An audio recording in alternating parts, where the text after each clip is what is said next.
अगर आप दिल्ली और एनसीआर के आसपास रहते हैं तो पिछले कुछ दिनों में आपके आसपास लागू की गई पाबंदियों ने आपको बता दिया होगा कि आपके पर्यावरण में किस कदर हवा जहरीली हो चुकी है। आपको पाबंदियों के बीच ही रहना है और ऐसे हालात केवल एनसीआर में ही नहीं बल्कि उत्तर प्रदेश के कई शहरों में अब देखने को मिल रहे हैं। गाजियाबाद की बात कर लें, कानपुर की बात कर लें, आगरा की बात कर लें, यहां पर AQI यानी कि एयर क्वालिटी इंडेक्स खतरनाक स्तर पर पहुंच चुका है। AQI की बात करें तो यह हमें बताता है कि हमारी आसपास की जो हवा है, जो हम सांस अपने अंदर ले रहे हैं, उसमें पार्टिकुलेट मैटर किस लेवल पर, खतरनाक लेवल पर हैं। साथ ही हमें यह बताता है कि जो हवा में तमाम जो गैसें घुली होती हैं उनकी मात्रा क्या है, फिर वो चाहे कार्बन मोनोऑक्साइड हो या फिर सल्फर डाइऑक्साइड हो या फिर नाइट्रोजन ऑक्साइड हो। ये सारी हवाएं जो होती हैं वो हमारे शरीर के तो तमाम प्रक्रियाएं होती हैं, उन्हें किसी ना किसी तरीके से प्रभावित करती हैं।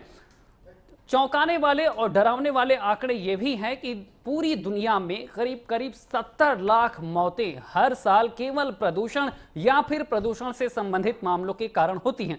साल 2019 की बात करें तो भारत में जो कुल मौतें हुई उनमें 18% मौतें केवल प्रदूषण के कारणों के कारण हुई। लगातार हमारे आसपास वायु प्रदूषण से जनित जो बीमारियां हैं उनके मरीज बढ़ रहे हैं, हमारा सांस लेना कठिन हो जा रहा है। जब हम डेवलपमेंट की बात कर रहे हैं, जब हम डिजिटल युग की बात कर रहे हैं तो हमारे पर्यावरण की स्थिति यह है कि स्मॉग टावर और नीतियों के इर्द गिर्द ही हम सिमटे हुए हैं। कारण क्या है? हर साल जब भी हवा बदलती है, हवा भारी होती है, जो हवा के कण हैं वो प्रदूषण के कण हैं, वो भारी होकर एक साथ मिलते हैं और हमारा जीना दूभर कर देते हैं। लेकिन ये भारी कण आते कहां से हैं? राजनीति की बात करें तो कोई पराली को कारण बताता है, कोई फैक्ट्री से निकलने वाले धुओं को कारण बताता है, कोई बताता है कि भाई सड़क पे वाहन ज्यादा बढ़ गए हैं इसलिए ये सारी दिक्कतें हो रही। लेकिन समाधान किसी के पास नहीं है, सलाह सबके पास है, लेकिन किसी के पास ऐसी स्पष्ट नीति नहीं है कि हम अपने बच्चों को महफूज रख सकें।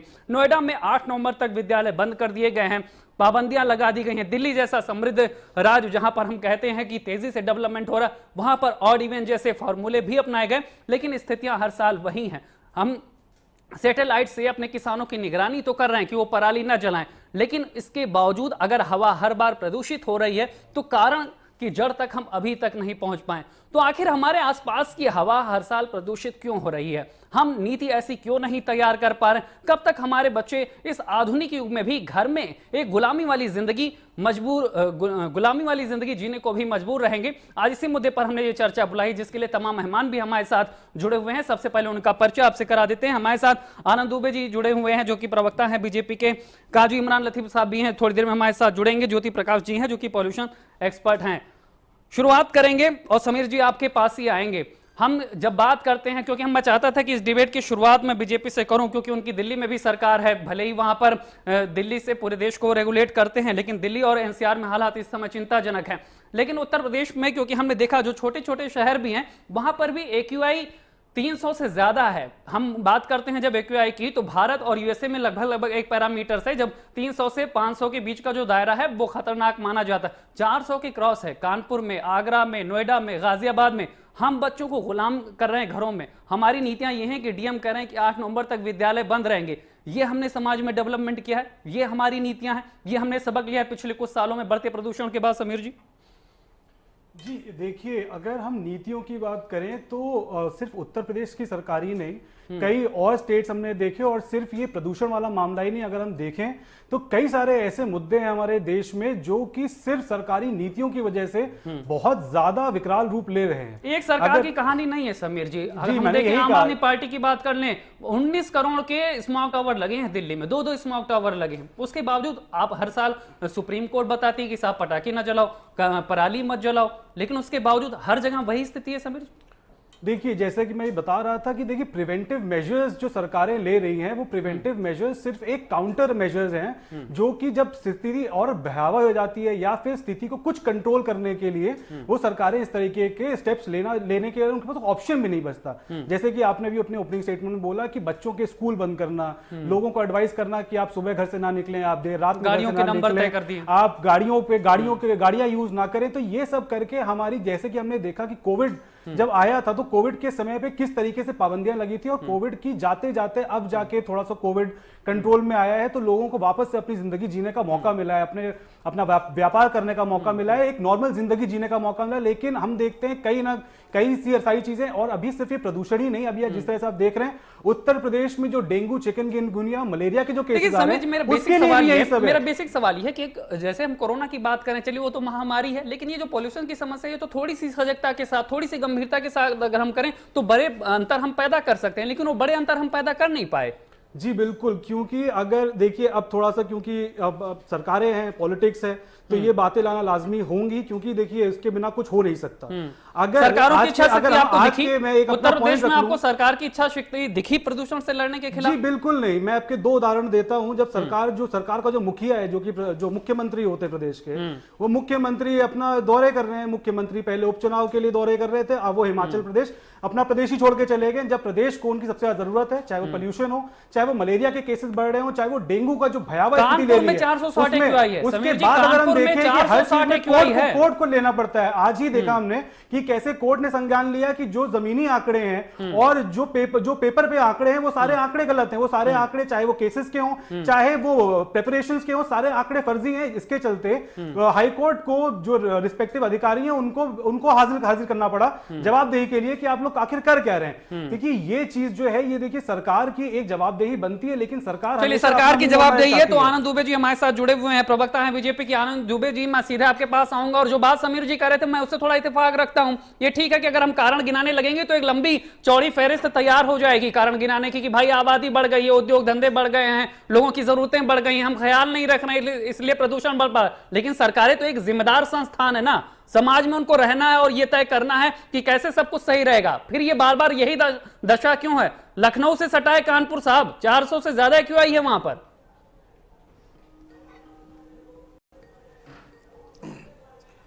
देखिए, प्रदूषण वाकई एक गंभीर समस्या है, इससे कोई इनकार नहीं कर सकता है। और उत्तर प्रदेश की सरकार इसको बेहतर करने के लिए कार्य कर रही है कि किस तरह से उत्तर प्रदेश में, चाहे वो गंगा नदी की बात हो या फिर वायु प्रदूषण जो हो, जल प्रदूषण, वायु प्रदूषण, ध्वनि प्रदूषण, हर तरह के प्रदूषण को कम करने पर सरकार का पूरा जोर है। अभी की जो स्पेसिफिक घटना जो मैं बात कर रहा हूं, अभी जो देखिए, ये एक बहुत बड़ा मामला जो है ये पराली की वजह से हुआ है, इसमें कहीं कोई दो राय नहीं है।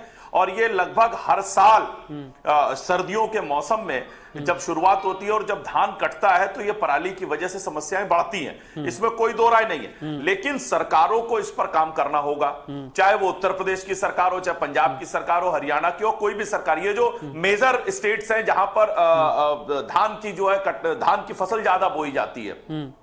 अब मैं आपको छोटी सी बात बताता हूं कि उत्तर प्रदेश में देखिए, ये 2021 में पंजाब में 18,066 जो है वो पराली के मामले आए थे।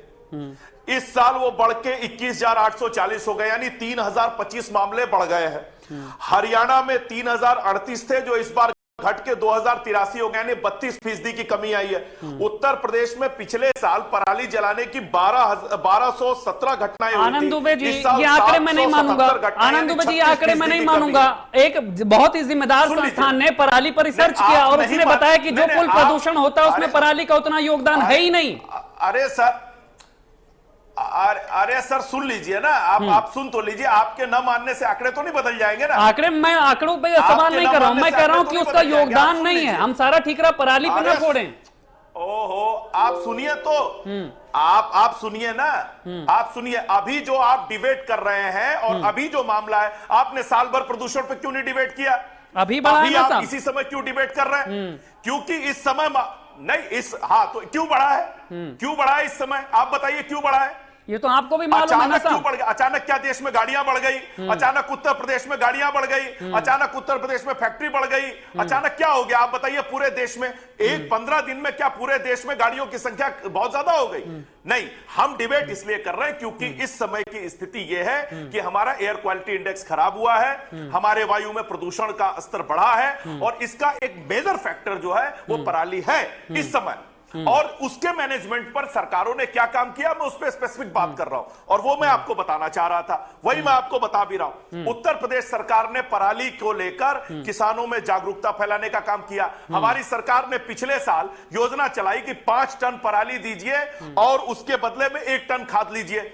श्रावस्ती जिले में 77 टन खाद जो है इस स्कीम में बांटी गई। उन्नाव में 385 टन खाद बांटी गई पिछले साल। इस साल भी यह स्कीम लाई गई है। इसके अलावा जितने गौशालाएं हमारे यहाँ हैं, वहां भी हम इसको कर रहे हैं कि जो ये पराली है इसको खरीद कर गऊओं को दिया जाए और यहां से जो गोबर है उसको किसानों को दिया जाए। तो ऐसी तमाम ग्राउंड रियलिटीज कर रहे हैं। इसके अलावा ठीक है आनंद जी, मेरी बात सुन लीजिए, मैं आपकी बातें मान रहा हूं, मैं समझ रहा हूं, ये सारे सरकारी कदम है। अरे आप मेरी बात सुन लीजिए ना, मेरी बात सुन लीजिए ना। ठीक है सर, 30 सेकंड में आप अपनी बात पूरी कर लीजिए, फिर हम ज्योति जी के पास कटने के तुरंत बाद सुन लीजिए, सुपर सीडर है जिसको हम तुरंत धान कटने के बाद बुआई कर सकते हैं। इसमें खेत को सिर्फ एक बार ही जोतना पड़ता है। इससे किसानों को, इस पर भी हमने सब्सिडी दी है, किसान इसको खरीद रहे हैं। इसके अलावा वह मशीनों को खरीदने पर भी सब्सिडी दी गई है जो इन अपशिष्टों को जो काट के छोटा करते हैं और उनको किसान जो है अपने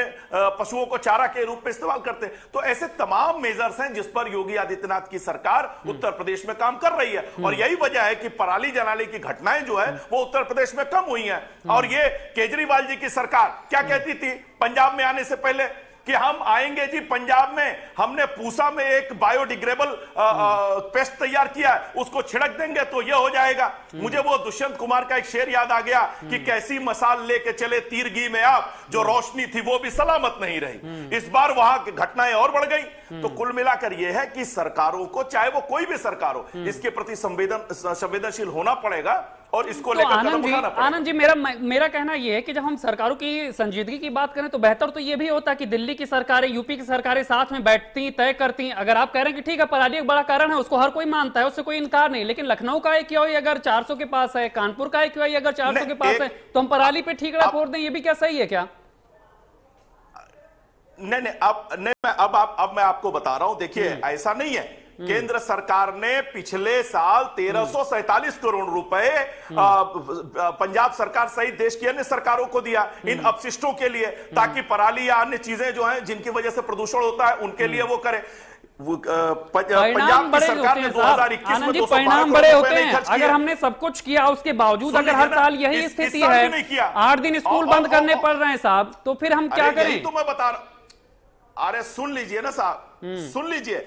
और 1100 करोड़ रुपया ग्रीन सेस फंड जो दिल्ली सरकार को 1100 करोड़ रुपए मिले हैं, उसमें से मात्र 300 करोड़ रुपया दिल्ली सरकार ने खर्च किया है। 800 करोड़ रुपया जो है वो अपने विज्ञापन में खर्च कर रहे हैं। तो इस वजह से जो पराली का मैनेजमेंट है या जो प्रदूषण के लिए भी जो पैसा दिल्ली सरकार ले रही है या फिर जो पंजाब की सरकार ले रही है, उसका भी सही इस्तेमाल नहीं किया जा रहा है। गाजियाबाद के बारे में भी बता दीजिए फिर। नोएडा गाजियाबाद तो दिल्ली सरकार के अंदर नहीं है ना। सी बात है कि अगर पराली की समस्या बढ़ेगी तो दिल्ली एनसीआर की समस्या बढ़ेगी। दिल्ली एनसीआर उससे इतर नहीं है। पंजाब के, हरियाणा के जो वातावरण है, वहां का जो माहौल है, उसका प्रभाव दिल्ली एनसीआर पे पड़ता है। दिल्ली एनसीआर उससे अछूता नहीं रह सकता। हम इसे राजनीतिक लड़ाई बना देते हैं ना साहब, आनंद दुबे जी, हम इसे राजनीतिक लड़ाई बना देते हैं। सामाजिक समस्या है, समाज के हर वर्ग को प्रभावित करती है, हम इसको बैठ के तय नहीं कर पाए हैं ना साहब। हमारे अंदर राजनीतिक इच्छा शक्ति दिखी नहीं, हम एक मंच पे नहीं ला पाए इन सारे अलग अलग विचारों को। हमारे साथ काजी इमरान लतीफ साहब जुड़ गए हैं, आम आदमी पार्टी के प्रवक्ता हैं। आनंद दुबे जी, काजी इमरान लतीफ साहब के पास चलेंगे, आपके जितने भी आरोप हैं उनसे उनकी प्रतिक्रिया लेंगे। काजी इमरान साहब कह रहे हैं कि हमने तो यूपी में बड़े प्रबंध किए, हमने तो किसानों को भी समझा लिया, हमने तो प्रदूषण को नियंत्रित भी कर लिया, लेकिन आपने लापरवाही की जिसकी वजह से पूरा एनसीआर भुगत रहा। ऐसा हुआ है क्या काजी जी? देखिए, हर एक मसले पर गंदी और घिनौनी राजनीति करना ये भारतीय जनता पार्टी का अपना एक चलन बन गया है। और जहां तक ये प्रदूषण की समस्या है, ये किसी एक राज्य की समस्या नहीं है और ये किसी एक मुख्यमंत्री की फेल्योर नहीं। आप देखिए, अगर आप दिल्ली की बात कर रहे हैं, चलिए ठीक है, दिल्ली में अरविंद केजरीवाल की नाकामी की वजह से या आम आदमी पार्टी की नाकामी की वजह से ऐसा हो रहा है, या हम कहते हैं कि भाई उत्तर प्रदेश के अंदर भी हालत बस से बदतर है प्रदूषण के मामले में, तो हम ये कह ले योगी आदित्यनाथ जी काम नहीं कर रहे हैं। लेकिन बिहार में भी इस तरह के हालात दिखाई पड़ते हैं, राजस्थान में भी इस तरह के हालात दिखाई पड़ते हैं। तो इससे साफ पता चलता है कि इसको लेकर एक नेशनल पॉलिसी डेवलप किए जाने की जरूरत है, जिसकी मांग आम आदमी पार्टी काफी पहले समय से कर रही है। हम तो कह रहे हैं कि सबको बैठना चाहिए, उत्तर प्रदेश के मुख्यमंत्री को बैठना चाहिए, हरियाणा के मुख्यमंत्री को बैठना चाहिए, और दिल्ली के मुख्यमंत्री को बैठना चाहिए, पंजाब के मुख्यमंत्री को बैठना चाहिए। ये काम कौन कर पाएगा? साहब यहाँ तो सिस्टम बैठा हुआ है, आप मुख्यमंत्रियों को कहां बैठा पा रहे हैं एक साथ? यहाँ तो सिस्टम बैठा हुआ है। आपने ऑड इवन लागू किया, उसके बावजूद भी क्या हुआ साहब बताइए? आप कह रहे हैं वर्क फ्रॉम होम कर लीजिए, बच्चों को घर में कैद कर लीजिए, स्कूल बंद कर दीजिए, फैक्ट्रियां बंद कर लीजिए, ऐसे समाज चलेगा साहब? क्या ये नीतियां बनाई है, ये हमने जिम्मेदारियां निभाई है अपने समाज और अपने प्रकृति के प्रति? शैलेंद्र जी, मैं यही बात कह रहा हूँ कि ये काम किसी मुख्यमंत्री का काम नहीं है सबको इकट्ठा करने का। कोई केंद्रीय स्तर पे कोई पॉलिसी डेवलप करने का काम किसी एक मुख्यमंत्री का काम नहीं है, ये केंद्र सरकार का काम था। मैं कुछ बातें आपको याद दिलाना चाहता हूँ। भारतीय जनता पार्टी के सम्मानित प्रवक्ता भी बड़ी बड़ी बातें कर रहे थे। ऑड इवन लागू करने की बात हम कब से कर रहे हैं? क्या ऑड इवन लागू करने दिया इनके एलजी ने? नहीं करने दिया, उस पर रोक लगा दी। अब आप बताइए, अभी भारतीय जनता पार्टी का जो कार्यालय 19 करोड़ वाले स्मॉग टावर के बारे में भी तो बता दीजिए। हम एलजी वाली जंग में नहीं उलझना चाहते हैं। मैं कह रहा हूं कि स्मॉग टावर आपके काम कर रहे हैं, स्मॉग टावर लगने के बाद क्या नतीजा आ गया? देखिए, मैं वही बात कह रहा हूं, जब तक सोर्सेस को कंट्रोल नहीं किया जाएगा, जो जहां से प्रदूषण फैल रहा है, जहां से प्रदूषण वजूद में आ रहा है, अगर उस पर आप कंट्रोल नहीं कर पाए तब तक आप चाहें कि कोई फौरी तौर पे कोई सोल्यूशन निकाल ले, तो ये संभव बिल्कुल नहीं है। काजी साहब 30 सेकंड में मैं आपसे समझना चाहता हूं, 30 सेकंड में आपसे समझना चाहता हूं, उसके बाद आनंद जी कुछ कहना चाह रहे हैं, उनको उनकी प्रतिक्रिया लेंगे, उसके बाद ज्योति जी के पास चलेंगे। काजी जी, मैं आपसे बस खाली 30 सेकंड में समझना चाहता हूं, दिल्ली एनसीआर और उससे सटे जो इलाके हैं वहां पर अगर इसी मौसम में बार बार प्रदूषण बढ़ता है तो आपकी नजर में मुख्य कारण क्या है? पराली है, पोल्यूशन का कारण, या फिर जो सड़क पे गाड़ियों का यातायात, जो ट्रैफिक लगातार बढ़ रहा है वो है, फैक्ट्रियों का जो धुआं है वो प्रभावित कर रहा है, या निर्माण के जो बेरोक-टोक काम चल रहे हैं? ग्रीन ट्रिब्यूनल समझाते समझाते हार गया कि साहब इतने बड़े पैमाने पे मत करिए ये काम, लोगों के आप सांसों में जहर घोल रहे हैं, बावजूद इसके वहां पे निर्माण के कार्य मानकों का बिना पालन किए हो रहे हैं। ये सारे रीजंस हैं। देखिए, कोई किसी एक फैक्टर को आप जिम्मेदार नहीं ठहरा सकते, सारे फैक्टर्स मिलके सर्दियों के समय में ये प्रॉब्लम बढ़ जाती है। इसके लिए आप ये जो गाड़ियों का मामला है वो भी उतना ही जिम्मेदार है, पराली भी एक फैक्टर है। लेकिन आप चाहे किसानों को फांसी पे चढ़ा दें उसका कोई सोल्यूशन दिए बिना, ये भी कोई सोल्यूशन नहीं है। तो कुल मिलाकर मेरा कहने का मतलब ये है कि एक जो है वो सेंट्रलाइज्ड पॉलिसी होनी चाहिए पॉल्यूशन से लड़ने के लिए, खासतौर से। चलिए आनंद जी, आप 30 सेकंड में अपनी बात रख लीजिए, फिर ज्योति जी के पास आएंगे। आप कुछ प्रतिक्रिया देना चाह रहे थे आनंद जी? नहीं, मैं बस इतना कहना चाहता हूं कि ट्विटर पे चले जाइए और यूट्यूब पे चले जाइए, केजरीवाल जी, मनीष सिसोदिया जी के पुराने बयान सुन लीजिए कि पंजाब में जब वो चुनाव लड़ने गए थे और जब पिछले साल पराली की समस्या थी, जब इनकी सरकार नहीं थी, तो इन्होंने क्या कहा कि हम पंजाब में आएंगे, किसानों को पैसा देंगे, हम बायोडिग्रेडेबल से सारी पराली गला देंगे, इसके बाद हम कागज की फैक्ट्रियों को पराली दे देंगे, वो कागज बना देंगे, पंजाब में पराली की समस्या को खत्म कर देंगे। और हुआ क्या? पराली की समस्या जो है पंजाब में 34% बढ़ गई इनकी शासनकाल में। ये वो लोग हैं भाई साहब, ये तो तब हो रहा है, ये तो तब हो रहा है जब सैटेलाइट से निगरानी रखी जा रही है, मांगते रहे, जब किसानों पर आपने इतने कड़े प्रावधान लगा दिए हैं, सैटेलाइट से निगरानी हो रही, तब ये हो रहा। अरे मैं यही मैं बताना चाह रहा हूं कि ये वो लोग हैं जो 1100 करोड़ रुपया ग्रीन सेस वसूल रहे हैं दिल्ली में और मात्र 300 करोड़ रुपया खर्च कर पा रहे हैं। पराली के लिए जो पैसा केंद्र सरकार द्वारा मिल रहा है वो भी पैसा खर्च नहीं कर पा रहे पंजाब में। ये वो लोग हैं और ये वही लोग हैं जो कोरोना जैसी विभीषिका में फर्जी तरीके से ज्यादा ऑक्सीजन की मांग कर रहे थे, सुप्रीम कोर्ट को डांटना पड़ा, पूरे कोरोना काल में ये झूठ बोलते रहे। तो ये आम आदमी पार्टी जो है वो पूरे के पूरे जो है वो, चलिए ठीक है आनंद जी, राजनीतिक आरोप प्रत्यारोप अपनी जगह है, सच्चा झूठा का खेल जो है वो चलता रहेगा, लेकिन हमें व्यक्तिगत स्तर पर समस्या के मूल में जाना जरूरी है। ज्योति जी, मैं आपसे समझना चाहूंगा, आपने तो पर्यावरण के तमाम कारणों को बहुत करीब से देखा होगा, जो बात आनंद जी कह रहे हैं वो भी मैं समझना चाहता हूं कि बार बार इसी सीजन में हमें ऐसी चर्चाओं में क्यों शामिल होना पड़ता है? प्रदूषण के वास्तविक कारण है क्या जो बार बार ऐसे मौसम आते ही हमारे सामने इतना विकट हो जाते हैं कि हमारा बाहर निकलना मुश्किल हो जाता है, बच्चों को घर में कैद रखने की हमारे सामने मजबूरी आती है? ऐसा है कि ये जो प्रदूषण की समस्या है, हम कई सालों से इसके ऊपर सिर्फ चर्चा ही करते आए हैं। अभी Glasgow COP26 conference of party 26 में हमारे प्रधानमंत्री जी ने ये टारगेट किया कि हम 2070 तक हम 0 कार्बन इमिशन करेंगे और 2030 तक हम उसको आधे तक लेकर के आएंगे। हम हर बार चर्चा करते हैं कि इंडस्ट्री की वजह से हो गया, पराली की वजह से हो गया, और मौसम में ठंडक थी और त्योहार के बाद पुताई होती है, डस्ट की वजह से हो गया। जब हमें सारी वजह पता है कि किन किन वजहों से होता है, एक किसान ही लेकर के मिलता है जिसके ऊपर पराली पराली करके उनके ऊपर धावा बोल दिया जाता है। जब हमें सारी वजह पता है तो हम पहले से उसकी तैयारी क्यों नहीं करते हैं कि हम जो किसान है, अगर पराली बंद करने से हो रहा है तो हम उसका कुछ उचित समाधान करें। क्या हमें सिर्फ किसान के ऊपर दोष लगा देना क्या उचित है? बिल्कुल भी उचित नहीं है।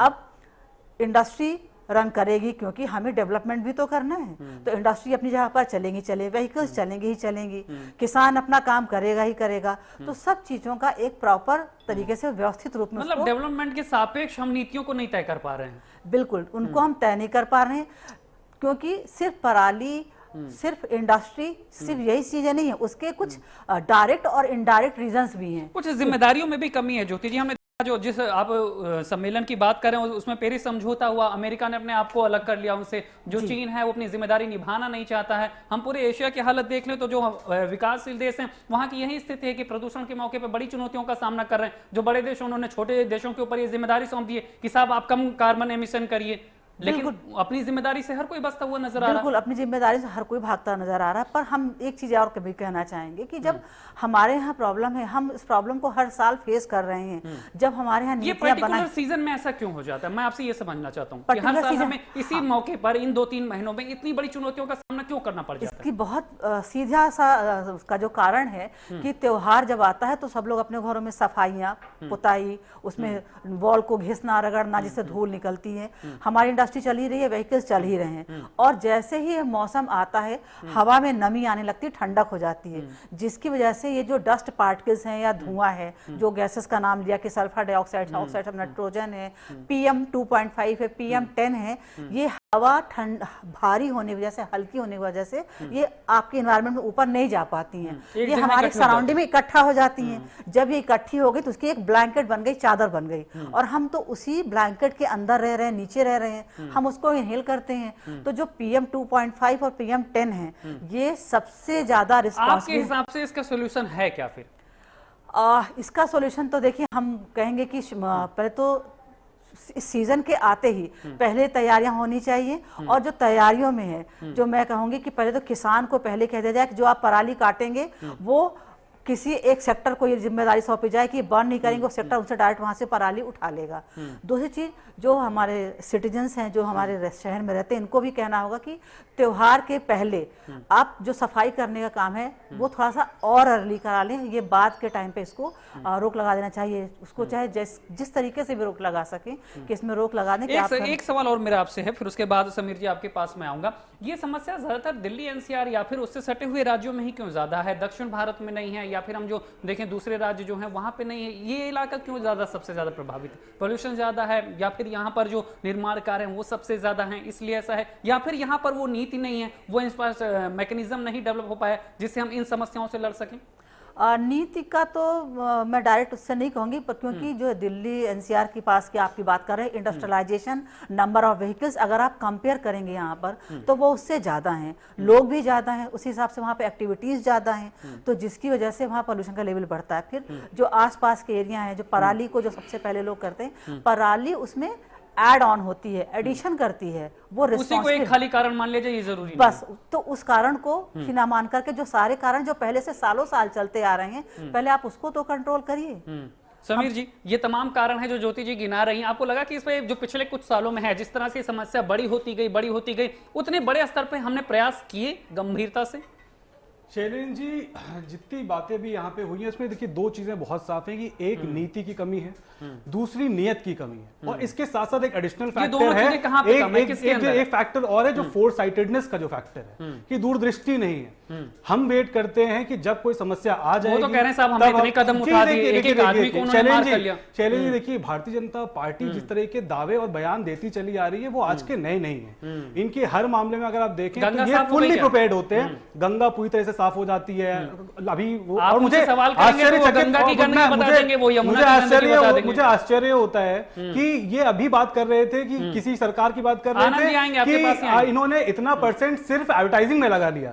तो जब उत्तर प्रदेश खास तौर पे भाजपा ऐसी बात करती है कि सिर्फ प्रचार प्रसार में पैसा लगा दिया, तो थोड़ा सा हास्यास्पद लगता है, क्योंकि यहाँ पे सिर्फ प्रचार का ही काम हो रहा है और महोत्सव मनाए जा रहे हैं। इसके साथ साथ अगर आप देखें जिस तरीके से शैलेंद्र जी, मैं थोड़ा सा आपको पॉइंट बताना चाहूंगा कि देखिए सबसे जो बड़ी दिक्कत है कि ऐसा नहीं है कि पोल्यूशन एकदम से हो रहा है, ये पोल्यूशन की प्रॉब्लम एक कांस्टेंट प्रॉब्लम है, लेकिन जिस पे रेगुलर प्रैक्टिस की जरूरत है, बिल्कुल उसमें एक कुछ एडिशन होने की कैपेसिटी नहीं है। जहां कोई ऐसा वेदर होता है या जहां कुछ भी एडिशन होता है, वो अपना सैचुरेशन पॉइंट से ऊपर चला जाता है और हमें दिक्कतें फेस करनी पड़ती हैं। ये बैन कर दो, वो बैन कर दो, निकलो मत घर से, ये सब करना पड़ जाता है। तो हमें पोल्यूशन से अगर लड़ना है तो हमें एक प्रॉपर पॉलिसी चाहिए जिसके तहत हमें राउंड द ईयर उस पर काम करना पड़ेगा और पोल्यूशन लेवल्स कंट्रोल करने पड़ेंगे ताकि इतनी दिक्कत ना हो। और रही बात, जब हम ऐसे काम करेंगे जैसे कि नोएडा में सेक्टर 16 में एक स्मोक टावर लगाया गया था पिछले साल नवंबर में, बहुत जोरों शोरों से, बहुत हल्ला हुल्ला करके, बहुत ढोल नगाड़े के साथ उसका इनॉग्रेशन हुआ था, आज वो बंद पड़ा। कितना सरकार का पैसा उसमें गया, कितना लोगों को ये गया। और ये तो मैं बात कर रहा हूं जहां पे बैठ के हम और आप चर्चा कर रहे हैं, वहां का आज का AQI 400 है और हमारे बगल में कानपुर है 460 है, 300 से ऊपर बेहद खतरनाक माना जाता है। तो आप ब्लेम भी नहीं कर सकते ना कि दिल्ली NCR से यहां तक आ रहा है, या फिर पंजाब की गलती है, या फिर राजस्थान की गलती है, या फिर हरियाणा की गलती है। यहां पे तो क्या कहते हैं, इतना उन स्टेट्स का, नेबरिंग स्टेट्स का वो नहीं, पराली की जलन नहीं आ रही है, तो यहां क्या रीजन है। लेकिन भाई जब आप सबसे पहले, मैंने कई सारी डिबेट्स में ये पॉइंट उठाया है कि जब तक आप अकाउंटेबिलिटी नहीं रखेंगे, जब तक आप रिस्पॉन्सिबिलिटी लेने के लिए रेडी नहीं होंगे, जब तक आप सिर्फ दूसरों पर ब्लेम मरना का काम नहीं कर कभी कि ये तो कुदरत का करिश्मा है, नेचर है कि फ्लड आ गया, ये तो दूसरे स्टेट की गलती है कि उन्होंने बांध खोल दिया, ये तो दूसरे स्टेट की गलती है कि वो पराली की समस्या पे निजात नहीं पा रहे, तो हमारे वहां दिक्कत हो रही है। तो जब तक आप ब्लेम गेम खेलेंगे तब तक कुछ नहीं होगा। सवालों का जवाब देंगे, वो कह रहे हैं कि जो अकाउंटेबिलिटी सरकार के तौर पर आपको निभानी चाहिए थी वो आपने निभाई नहीं, इसीलिए समस्या हर बार और बड़ी होती जा रही, और बड़ी होती जा रही, और बड़ी होती जा रही। नहीं, ठीक है, मैं अभी सुन रहा था समाजवादी पार्टी के युवा मित्रों को, इन्होंने बड़ी अच्छी बात की। इन्होंने कहा कि नीति और नियत, बिल्कुल सही कहा इन्होंने। नीति और नियत की जरूरत होती है, जिस सरकार के अंदर होती है वो सरकार इसे करती है। इसका एक छोटा सा उदाहरण दे देता हूं। हमारी सरकार आने से पहले गोरखपुर का जो पूरा इलाका था इंसेफेलाइटिस से ग्रस्त रहता था। हजारों की संख्या में बच्चे, नवजात बच्चे मर जाते थे, इलाज नहीं मिलता था। हमने स्वच्छता पर काम किया और आप लोग तो पत्रकारिता कर रहे हैं, बताइए कि पिछले 3, 4, 5 वर्षों में बताइए क्या वही स्थिति है जिस तरह पहले थी? आज उसको हम न्यूनतम स्थिति में ले जाने के कगार पर पहुंच चुके हैं। आज वहां मामले बिल्कुल खत्म के बराबर हो चुके हैं। साहब आप फिर से आप हिस्ट्री में जाके एंसेफेलाइटिस की बात कर रहे हैं। आज आप पहले डेंगू मलेरिया की बात कर लीजिए, जो कि पता है कि होना है, और आपके स्वास्थ्य मंत्री कहते हैं कि हम पूरी तरह से तैयार हैं। योगी आदित्यनाथ जी अपने कैबिनेट की मीटिंग बुला के कहते हैं कि स्पेशल वार्ड बनाया जाए, और उसके बाद वाराणसी में यह हालत है कि लोगों को इलाज नहीं मिल रहा है। जो मलेरिया और डेंगू के पेशेंट्स हैं उनको नए वार्डों में शिफ्ट किया जा रहा है, वहां पे भी संक्रमण की दिक्कत हो रही है। आप पीछे जाके जब आप डेंगू मलेरिया जो कि हर साल होता है, अरे सर आप ये बात कर रहे हैं, आप शायद लखनऊ में रहते होंगे, यहाँ पे जितने लोग हैं सब लखनऊ के हैं। इस पूरे सीजन में हमने कितनी फॉगिंग मशीन देख ली पूरे लखनऊ में। लखनऊ जैसी जगह पे आप फॉगिंग मशीन पा रहे, जो कि एक बेसिक प्रोविजन है इन सब चीजों को काउंटर करने का। और आप बात करते हैं हिस्ट्री की, आप बात करते हैं 5 साल पहले ये हो गया, आप बात करते हैं कि 2014 से पहले हम भूखे नंगे और पत्ते पहन के चलते थे। ये सब बातें मत किया करिए। जो प्रॉब्लम है उसको एक्सेप्ट कीजिए और उसके लिए काम करिए। अगर इतनी दिक्कतें नहीं है तो आज हाईकोर्ट संज्ञान क्यों ले रहा है? हाईकोर्ट को नौबत क्यों आ रही है? लोग सुप्रीम कोर्ट तक चले जा रहे हैं, प्रदूषण के लिए लोग सुप्रीम कोर्ट जा रहे हैं। आपके मंत्री सदन में कहते हैं कि ऑक्सीजन की कमी से कोविड में कोई मौत नहीं हुई। ये क्या भद्दा मजाक कर रहे हैं आप जनता के साथ? अगस्त में बच्चों की मौत हो जाती है, अगस्त में बच्चों की मौत हो जाती है, ये मंत्री जी कह रहे थे इसी सरकार में पहले टर्म में। आप लोगों के समय क्या होता था? इंसेफ्लाइटिस से लड़ाई की बात करेंगे तो वो बयान भी सामने आने लगेंगे आनंद जी। वो दलालों की जेब में जाता था, कमीशन खोरी में जाता था। नोएडा का स्मॉग टावर आज क्यों नहीं चल रहा है? मात्र 1 साल हुआ है उसको लगे हुए, 1 मिनट करोड़ों के खर्चे हो गए, आनंद जी से बात करने दीजिए। आनंद जी से मुझे बात करने दीजिए। आनंद जी से मुझे बात करने दीजिए। आनंद जी, मैं आपसे जानना चाहता हूं कि जब एक सरकार ने इतनी बड़ी बीमारी को इतनी गंभीरता से लड़ा कि वो पूरी दुनिया में एक एग्जाम्पल बन गया, तो एक छोटी सी लड़ाई थी, एक बहुत सामान्य सी प्रैक्टिस थी, जो रेगुलर प्रैक्टिस से हम बहुत बड़े पैमाने पर अंतर पैदा कर सकते थे। पॉल्यूशन तो केवल जन जागरूकता का विषय है, थोड़े से अनुशासन का विषय है, वो हम क्यों नहीं कायम कर पाए? इतनी बड़ी लड़ाई तो हमने लड़ ली, जेई से हमने लड़ लिया पूर्वांचल में। इस पर नहीं, देखिए, सुन लीजिए, जन जागरूकता बिल्कुल जरूरी है, लेकिन सिर्फ जन जागरूकता से ही ये रुकने वाला नहीं है। सरकारों को प्रयास करना पड़ेगा, चाहे वो यूपी की सरकार हो या कोई भी सरकार हो, और हम इसमें प्रयास कर रहे हैं। हम भी मान रहे हैं साहब, हम भी मान रहे हैं, सरकार प्रयास कर रही है, लेकिन परिवर्तन जिस स्तर पर दिखना चाहिए वो नहीं दिख रहा ना साहब। सर सुन लीजिए ना, अरे सर सुन तो लीजिए, मुझे कंप्लीट तो कर लेने दीजिए।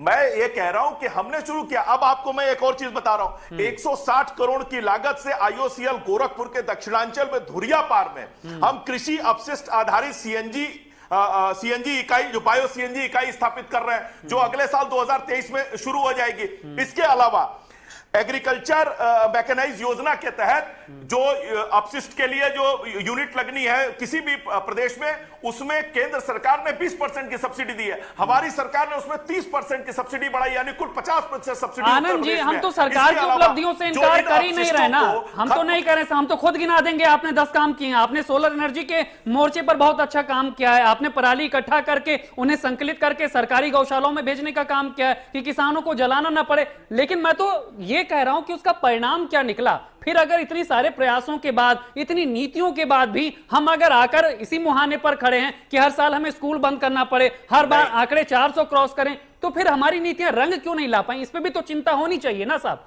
आपको विपक्ष की पार्टियों को भी बुलाना चाहिए, उनके साथ भी बैठना चाहिए। मैं तो कहूंगा नहीं, बिल्कुल, जहां कोई कमी रहेगी उसको हम दूर करेंगे और हमारा प्रयास निरंतर रहेगा। देखिए, भारतीय जनता पार्टी की सरकार एकदम स्पष्ट रूप से जनता के सामने अपने रिजल्ट्स को रखती है, और अगर हमसे कहीं कोई कमी रहती है तो हम उसको स्वीकार भी करते हैं। हम पूरी प्रयास, पूरी ईमानदारी के साथ प्रदूषण को कम करने की दिशा में काम कर रहे हैं। चलिए, काजी इमरान साहब के पास चलेंगे, जो भी अन्य प्रयास होंगे वो हम करेंगे। ठीक है आनंद जी, काजी इमरान साहब के पास चलेंगे। काजी साहब, पहले तो आपकी बात अधूरी रह गई थी, आप अपनी बात पूरी कर लीजिएगा। दूसरा मेरा ये सवाल है कि सरकारों के बीच में आपसी अखाड़ा बना रही ये ज्यादा बेहतर है, या फिर हम गंभीरता से इस मुद्दे पर लड़ें, अपनी आवाम को हम एक कम से कम स्वच्छ आबो हवा दे सकें, जो हमारी जिम्मेदारी है सरकार होने के नाते, उसे हम पूरी कर पाए? देखिए शैलेंद्र जी, सबसे जरूरी बात यह है कि सारी सरकारों की जिम्मेदारी बनती है कि कम से कम अपने नागरिकों को वो अच्छी हवा दे सके सांस लेने के लिए। बाकी सारी चीजें बाद में आती है। सबसे पहली जो प्राथमिक जरूरत है वो इसी बात की है कि अच्छी हवा मिले सांस लेने के लिए। अभी बड़ी बड़ी बात कर रहे थे आनंद जी, ऐसे मामलों में राजनीति पता नहीं कैसे कर लेते, कैसे इनका दिल गंवाना करता है गंदी ओझी सड़ी राजनीति करने के लिए। अब मैं बता रहा हूं कि दो प्रस्ताव पंजाब सरकार की तरफ से और दिल्ली सरकार की तरफ से केंद्र सरकार को भेजे गए थे। तमाम ऐसी कंपनीज हैं जो इस पराली से फ्यूल बनाने का काम कर सकती हैं। ये प्रस्ताव हमने भेजा कि दिल्ली और पंजाब में जो इसके लिए जो है अनुमति दी जाए। चलिए, लगता है काजी साहब से हमारा यहाँ पर संपर्क टूट गया। आनंद जी, आप अपनी बात पूरी कर लीजिए, फिर ज्योति जी के पास आएंगे। देखिए काजी साहब पूरी तरह से झूठ बोल रहे हैं। कहीं भी जरूरत नहीं है। अगर ये किसी कंपनी के साथ अनुबंध करना चाहते हैं, फ्यूल कंपनी के साथ अनुबंध करना चाहते हैं, तो उसके लिए कहीं केंद्र सरकार के इसकी आवश्यकता नहीं है। पहला झूठ। दूसरा झूठ, वो बायो डिकम्पोजर क्या हुआ जो पूसा इंस्टीट्यूट में बना था, जिससे केजरीवाल जी सारा डिकम्पोज कर रहे थे। और उन्होंने तो यह भी कहा था कि पंजाब में हमारी सरकार बनेगी तो हम पराली को कागज बनाने वाली फैक्ट्रियों को दे देंगे और वो उससे कागज बनाएंगी, किसानों को आमदनी होगी। क्यों नहीं भेजा भाई, बताइए। अरे वो छोड़ दीजिए, मैं तो पूछ रहा हूं कि 492 करोड़ रुपए जो केंद्र सरकार ने पंजाब को दिए पराली मैनेजमेंट के लिए, वो पैसे खर्च क्यों नहीं किए? दिल्ली में जो 1100 करोड़ रुपए ग्रीन सेस के रूप में आपने वसूला, उस उसमें से मात्र 300 करोड़ खर्च किया, 800 करोड़ कर ही नहीं पाए, क्यों भाई बताइए। अरे आनंद जी, काजी जी, एक दूसरे की टांग खींचने से टेंशन खत्म हो जाएगी क्या?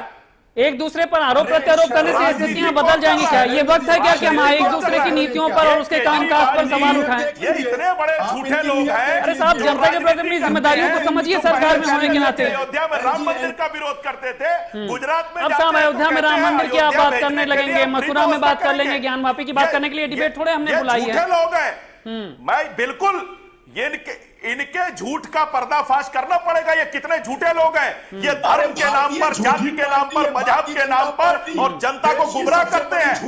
ये जनता को गुमराह करते हैं, ये जहां जाते हैं झूठे वादे करते हैं। साहब, विपक्ष की हवा आपने खराब की होगी, लेकिन जो हवा खराब है उस पर तो कुछ करिए आप।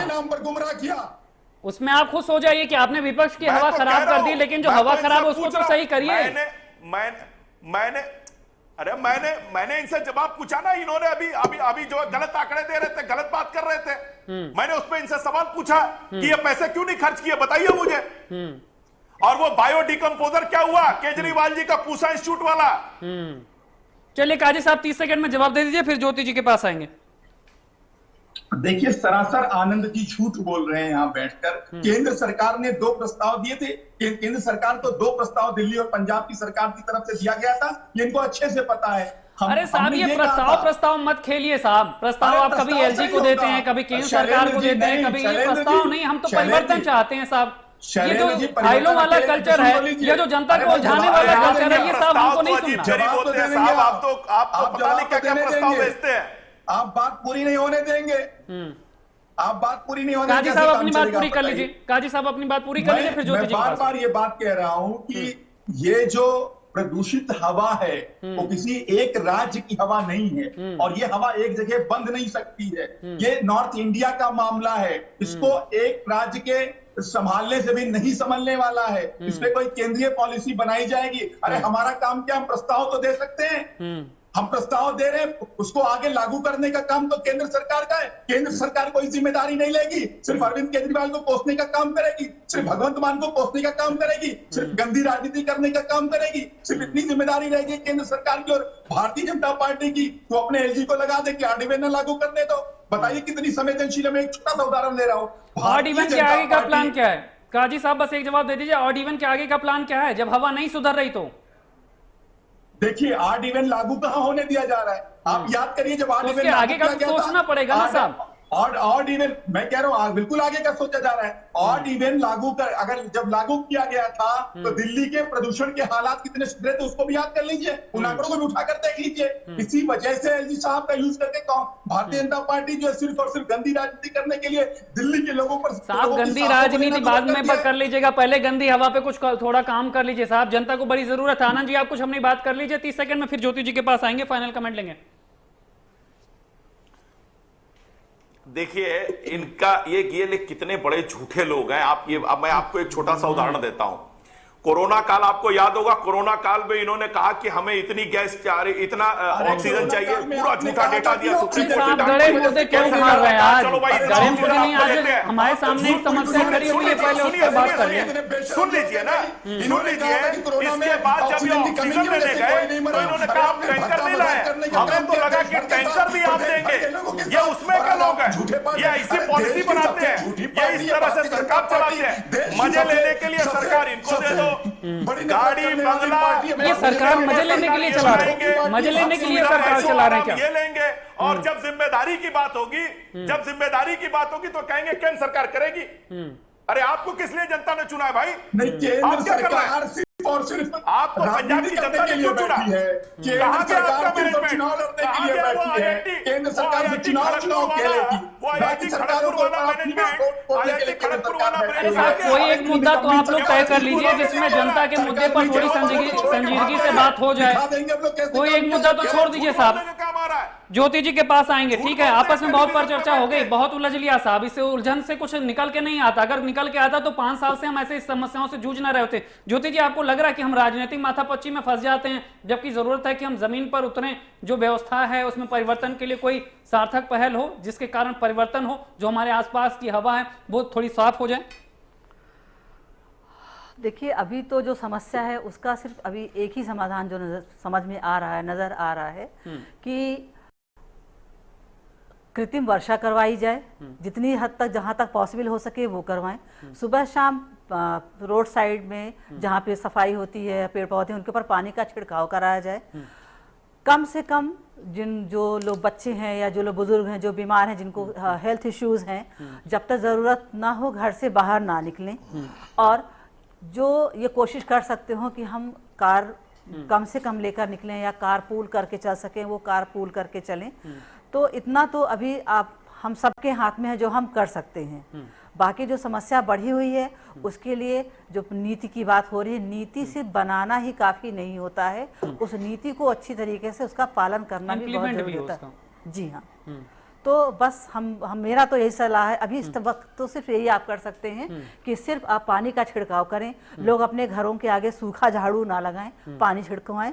और गार्डन की सफाई करने के साथ ही साथ जो सूखी पत्तियां वगैरह हैं वो ना जलाएं, क्योंकि वो भी आजकल थोड़ा सा भी काम उस पोल्यूशन में उसको बढ़ावा देने का काम आपसे जानना चाहता हूं, क्योंकि आप पॉल्यूशन एक्सपर्ट हैं। आपने पिछले कुछ सालों से देखा होगा जिस तरह से ये समस्या बड़ी होती जा रही है। आपको लग रहा है कि कुछ नए नए कारण हैं जो हर साल जुड़ते जा रहे हैं, इस समस्या को और बड़े करते जा रहे हैं? पहले हम मान के चल रहे थे कि ठीक है भाई, दिवाली का त्यौहार है, पटाखे जलते हैं इसलिए पोल्यूशन है, फिर उसमें पराली भी जुड़ गया, फिर उसमें निर्माण कार्य भी आ गए, अब इसमें बहुत सारी चीजें जुड़ती जा रही हैं। ये हमारे लिए और समस्या पैदा कर रही है कि हमें अलग अलग मोर्चों पे अब इससे लड़ना पड़ेगा। देखिए, नया कारण हमारे पास अभी कोई भी नहीं आया, सारे ही पुराने कारण हैं। ये बात दूसरी है कि उनके नंबर्स बढ़ते चले जा रहे हैं, परसेंटेज बढ़ता चला जा रहा है। इंडस्ट्री हमारे पास पहले भी थी, पॉपुलेशन हमारे पास पहले भी थी, बसें मतलब व्हीकल्स, हमारे ऑटोमोबाइल सेक्टर था वो पहले भी चल रहा था हमारा। पर किसान पहले भी फसल काटते थे और फसल जलाते थे, उसकी जो पराली थी वो जलाते थे। तो कोई भी कारण नया नहीं आया है, कारण सारे वही हैं। उसकी लापरवाही नए तरीके से लापरवाही, उनके परसेंटेज में वृद्धि हुई है। और साथ ही साथ जो हमारा मौसम है वो तो रिस्पॉन्सिबल वो तो है, हमारे सर्दी गर्मी बारिश का मौसम है वो तो हमारे यहाँ आएगा ही आएगा। तो ठंडा मौसम है, हवा नहीं चलेगी, जहां हवा चलेगी वो पोल्यूशन फिर से डिस्पर्स हो जाएगा। तो सारे कारण वही है, कोई भी नया कारण ऐड ऑन नहीं हुआ है। हाँ, उसके नंबर जरूर बढ़ गए हैं। हम बात करते हैं कि ये जो इंडस्ट्रीज हैं, क्योंकि एनर्जी यूज करती हैं, इससे भी बहुत ज्यादा पोल्यूशन होता है। हम बात करते हैं रिन्यूएबल एनर्जी पर फोकस करेंगे। सोलर एनर्जी की बात अभी आप कर रहे थे कि सोलर पावर पे हम आ जाएंगे। बातें तो हम बहुत कर रहे हैं, पर जब तक वो चीजें अमल में नहीं आएंगी, प्रैक्टिस में नहीं आएंगी, हम अगले साल फिर से इसी पोल्यूशन की चर्चा पर ऐसे ही आकर के बैठे। बिल्कुल, वक्त की कमी है। फाइनल कमेंट लेंगे। समीर जी, आपको क्या लगता है? समस्या तो बड़ी है, हर बार सामने आ रही है और सबसे ज्यादा प्रभावित हो रही, तो आम जनता जो सरकार भी चुनती है और अपने आसपास के माहौल को भी, कैसे परिवर्तन आएगा? जी देखिए, परिवर्तन जैसे कि अभी मैम ने बताया कि देखिए कुछ चीजें हैं जो हमें एज ए सोसाइटी करनी पड़ेंगी, कुछ चीजें हैं जो सरकार को अभी इमीडिएट रिलीफ के लिए तो सरकार करेगी ही करेगी कि आप पानी का छिड़काव कराइए, आप स्मोक टावर्स एटलीस्ट जो चल रहे हैं, जो इंस्टॉल्ड हैं, अब इतना टाइम तो है नहीं कि नए स्मोक टावर्स लगाए जा सके, लेकिन जो एटलीस्ट जो स्मोक टावर्स लगे हैं जिसमें आम जनता का पैसा लगा है, विपक्षी पार्टी के तौर पर आपकी तरफ से भी ये पहल होगी कि आप सरकार से बात करें, अपनी मांगे रखें, कुछ सुझाव रखें, उनको भी बताएं कि हाँ इस मोर्चे पर काम किया जा सकता है? जी बिल्कुल। समाजवादी पार्टी अभी सिर्फ अभी नहीं, अगर हमने कोविड में भी देखा, क्योंकि ट्विटर पे हम देखते हैं हम सब छोटे छोटे मामलों में आपस में उलझ तो रहे हैं, सरकार पे सवाल खड़े कर रहे हैं, लेकिन जो जनता के सवाल पे बात भी करें लाजमी है। अगर इतनी बड़ी सिचुएशन आ रखी है, और एक थोड़ा समय आपका लूंगा, मतलब ज्यादा समय नहीं, बस एक पॉइंट ऐड करना चाहूंगा कि जब कहा जाता है कि भारतीय जनता पार्टी चुनावी मोड में रहती है तो कहीं कहीं बहुत अच्छा लगता है सुनने में, लेकिन दिक्कत यही होती है कि चुनावी मोड में आते आते आप अपनी रिस्पॉन्सिबिलिटी भूल जाते हैं, क्योंकि आप एक संगठन से जुड़े नहीं हैं, आप एक प्रदेश चलाने की जिम्मेदारी है, आपके पास मंत्रालय है, आप मुख्यमंत्री हैं, तो आप चुनाव छोड़ के जब आपके प्रदेश में कम से कम कोई दिक्कत है तो प्रदेश में उसका एक आगे बढ़कर उसके एकदम जिम्मा लेके उसको कंट्रोल करें, ना कि इधर उधर भागते फिरें कि हाँ इस प्रचार में करना है, उस प्रचार में करना है, क्योंकि चुनाव तो जीत लेंगे, सरकार तो बना लेंगे, लेकिन जनता की जो भलाई है, जनता की जो दिक्कतें हैं उससे निजात दिलाना आपका सबसे पहला धर्म है। Anand ji, final comment. जो धर्म है, जो राजधर्म है, उसे तो निभाया जा रहा है, लेकिन जो समस्या सामने है उस पर जो संजीदगी चाहिए वो कैसे दिखेगी अभी? नहीं, पूज्य योगी आदित्यनाथ जी हर धर्म को सही से निभा रहे हैं, जो सरकार का धर्म है उसको भी निभा रहे हैं, और वो भोर में 4 बजे उठ जाते हैं और उसके बाद लगातार काम ही करते हैं, वो 11 बजे सो के नहीं उठते हैं, पहली चीज।